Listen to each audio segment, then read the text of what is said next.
According to psychology, trauma turns your brain into a fucking doomsday prepper. It whispers, Imagine the worst possible outcome. It'll keep you safe. I know because my father's rage taught me that before I was old enough to even ride a bike. When my dad's anger got out of control and ruined our household, my brain rewired itself. Hypervigilance became my superpower. I would listen for footsteps, pay attention to little micro expressions to make sure I was going to be prepared for the next explosion. Thinking about the worst case scenario became like second nature to me. I didn't know I was living in survival. I just knew that if I could predict when the next blow up was going to happen, then I could maybe keep myself safe. But here's the science behind it, and you better fucking listen. Trauma shrinks your prefrontal cortex, which is responsible for your logic, your creativity, and your decision making. But it floods your amygdala with cortisol, the stress hormone. It puts you in fight or flight. Now that's good news if you're being chased by a fucking lion, but not if you're arguing with your coworker. And it's not something that any organism can sustain long term. Living like this 24/7 is not protection, it's slowly killing your ass. I spent years sabotaging relationships with people that may have actually loved me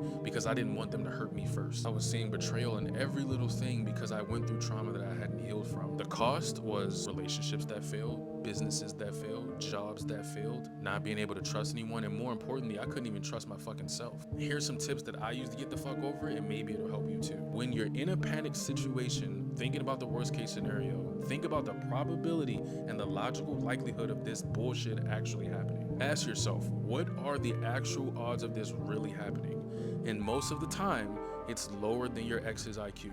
Another thing you can do is use your senses to keep you present and flush the cortisol. And lastly, you can do a future self intervention.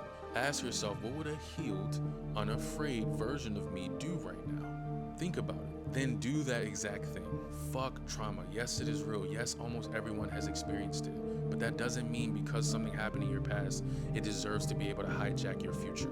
My Hardwired guide has the exact neural drills that I used to defeat 20 years of hypervigilance and trauma that was affecting my life. Stop prepping for war in peacetime. Grab it right now at the link in my profile so that you can fight back. Stay safe.